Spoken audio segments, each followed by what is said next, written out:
Hey everyone, welcome back for another deep dive. Always fun to dig into something new. Right. And today we're looking at something a little different. A video script, actually. Oh, intrigued. What's the source material? It's for a podcast called Roast Me Gently. Okay, I've heard of that one. People submit bios and get roasted. Yep. And the hosts, they're pretty good at it. It's funny, but also... Yeah, it's not like mean-spirited, right? Dude, not at all. It's more like affectionate teasing. Like from a friend who knows how to poke fun at you. I can see that. The kind of friend who can dish it out, but, it comes from a good place. Exactly. Yeah. So we're going to be looking at the language they use, the humor, and what it all says about us, as a culture. Should be interesting. So where do we start? Let's jump in with our first roasty, participant. His name's Jake. Shake. And Jake's an aspiring entrepreneur who loves CrossFit and deep convos. So like the quintessential millennial then? Pretty much. And the hosts obviously picked up on that. I bet. What did they say? Well, they joked about aspiring entrepreneur, really meaning chronically broke, and about how those deep convos probably involve like cornering someone at a party and dissecting the meaning of life. Uh-huh. Yeah, I can see that. Sounds familiar. I think we all know a Jake or two. Right. It's so relatable. And that's what makes Yeah. it funny, I think. They're playing on these millennial tropes that we all recognize. It's like they're holding up a mirror to our generation's quirks and anxieties. Yeah. But in a lighthearted way. It's not malicious. It's more like... Observational. Exactly. And I think that's why it works. Because we can all see ourselves in it to some extent. Totally. And what I find interesting is that after the roast, they have this segment called the redemption round. The redemption round. Yeah, where they kind of flip the script and highlight the positive aspects of the person. Oh, that's a nice touch. So it's not just all negative. Right. Like with Jake, they talked about how it's great that he's chasing his dreams and how genuine connection is actually really important, especially these days. I see what you mean. It adds a layer of heart to it. It's like they're saying, hey, we might have made fun of you a little bit, but we also see the good in you. And I think that's really important because it keeps the whole thing from being mean-spirited. It's like they're saying we're all in on the joke together. It creates a sense of camaraderie almost, like we're all part of this shared human experience with its ups and downs. Which brings me to a question. Why do we find these roasts so entertaining, even when they're a bit harsh? What is it about humor that makes us enjoy this kind of thing? That's a good question. I think part of it has to do with the exaggeration. They take these everyday anxieties and blow them up to comical proportions. Right. Like it's funny to hear about someone's over-the-top obsession with CrossFit or their tendency to overthink everything. And there's also a sense of relief in knowing that we're not alone in these anxieties. It's like they're giving us permission to laugh at ourselves and the things that we might normally stress about. It's almost therapeutic in a way. Yeah. Like a release valve. Exactly. And this kind of humor, it's not new. I mean, think about stand-up comedy or roast battles, even ancient forms of satire. We've always used humor to process the absurdities of life. That's like a coping mechanism, a way to deal with the things that we can't control. Yeah, and to connect with others over shared experiences. Because when we laugh together, it creates a bond, a sense of understanding. So roast me gently.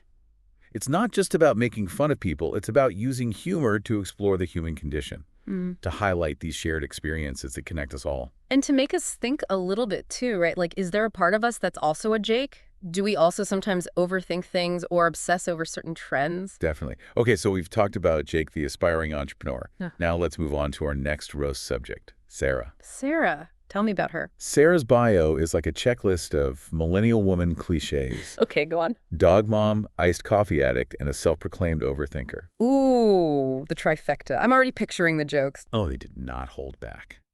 But we'll get into that after the break. So before the break, we were talking about Sarah and her very millennial bio. Yeah, the dog mom, iced coffee, and overthinking combo. Exactly. So what did the Roast Me Gently hosts latch onto? Well, they joked about how her dog probably has a more balanced diet than she does. Makes sense. And how her bloodstream is like 90% caffeine and existential dread. Oh, man, I feel seen. Right.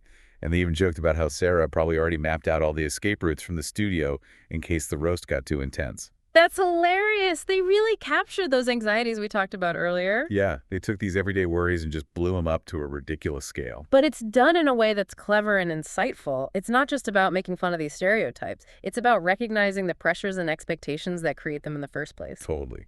And even with all the jokes, they still manage to circle back with some genuine compliments in the redemption round. Of course. Got to keep that balance. They praised Sarah for her loving nature and her impressive caffeine tolerance, which, let's be honest, is a superpower in itself. Seriously.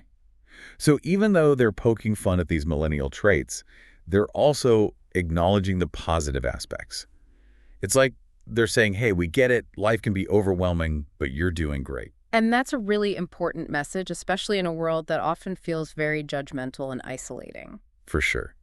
So why do you think this format, this blend of roasting and redemption, works so well? What is it about Roast Me Gently that makes it so effective at connecting with people? Well, I think the format itself plays a big role. You have this structured back and forth, but it still feels spontaneous and conversational.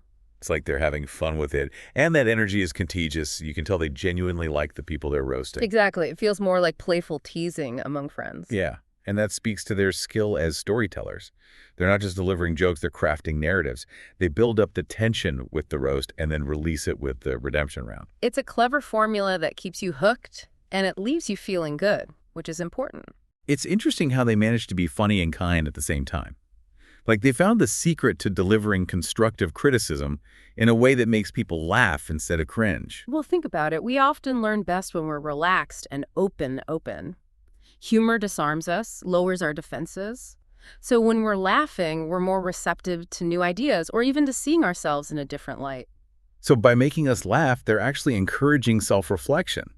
That's pretty amazing. It is, and it reflects a larger cultural shift, I think.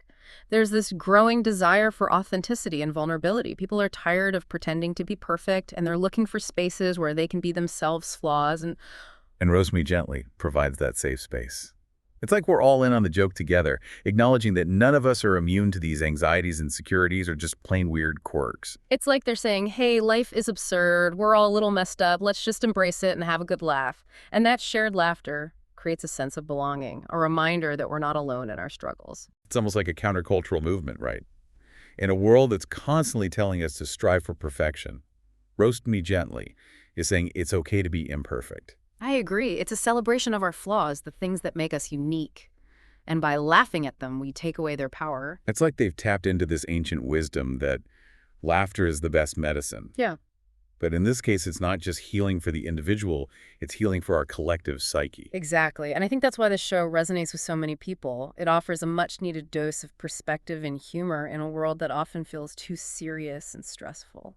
It's a reminder to not take ourselves too seriously, to find joy in the absurdity of it all, and to connect with others through laughter. And that's a powerful message. So we've talked about the format, the storytelling, the social commentary, but there's one element we haven't touched on yet, the hosts themselves. Yeah, they bring such a unique dynamic to the show.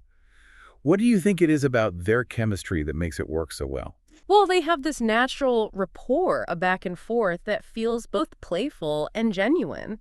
They're not afraid to make fun of each other, which adds another layer of humor. They're like the cool older siblings you always wished you had.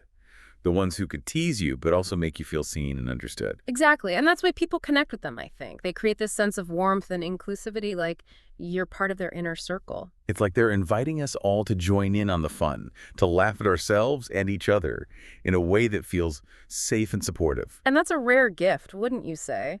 To create a space where people feel comfortable enough to let their guard down and just be themselves. Absolutely. So we've covered a lot of ground exploring the different facets of Roast Me Gently, the humor, the social commentary, the psychology, the host dynamic. But I think it all boils down to one thing: connection. I completely agree. It's about connecting with ourselves, with each other, and with the absurdity of the human experience. And it does it all through the power of laughter. And as we wrap up our deep dive, I think the question we need to ask ourselves is this: how can we bring a little bit of that Roast Me Gently magic into our own lives? Like, do we all need to sign up for a public roasting? Or is there a way to cultivate this kind of playful interaction just in our everyday relationships? That's a good question. You know, especially these days, it seems like everyone's so quick to take offense or get all serious. Yeah, it's like we've lost the ability to just laugh at ourselves and each other. Right. And I think that's where Roast Me Gently offers a valuable lesson. It shows us that humor can be a way to connect with people even when you're pointing out their flaws. But it's a delicate balance, right? There's a fine line between playful teasing and just being mean. Absolutely. I think it all comes down to intention. Are you approaching the interaction with genuine affection, or are you trying to put someone down? That makes sense. So it's not just about the words themselves. It's about the spirit behind them. Exactly. Like you can tease your best friend about something because you have that foundation of trust and shared history, Yeah, but you wouldn't necessarily say the same thing to a stranger. right. Context is everything. And you have to be able to read the room, too. If someone seems genuinely hurt or uncomfortable, you need to back off. Yeah, the goal is to make people laugh, not to make them feel bad about themselves. It's about finding that sweet spot where the humor is both relatable and uplifting. Like those inside jokes you have with close friends. They're funny because they're based on shared experiences and a deep understanding of each other. And I think that's what Roast Me Gently does so well. They tap into those universal experiences and anxieties that we all share. So even though they're making fun of specific individuals, the jokes resonate with a wider audience. Because we can all see ourselves in those situations. We've all been there. Exactly. And that's what creates that sense of camaraderie, that feeling of, hey, we're all in this together. Let's not take ourselves too seriously. It's a powerful reminder that laughter is a universal language. It can help us bridge divides and connect with people on a deeper level. And in a world that often feels very divided, that's more important than ever. So as we wrap up this deep dive into Roast Me Gently, I think the takeaway is this. Humor can be an incredible tool for building relationships and fostering self-acceptance. But like any tool, it needs to be used responsibly with care and intention. It's about finding that balance between playful teasing and genuine kindness, and always remembering that the goal is to connect, not to conquer. Well said. Thanks for joining us for this deep dive, everyone. We hope you learned a thing or two about the power of humor and maybe even got a few laughs along the way. And hey, if you ever get the chance to be roasted by a friend, remember to take it in stride and laugh along with them. You might just learn something about yourself in the process. That's right. Until next time, everyone.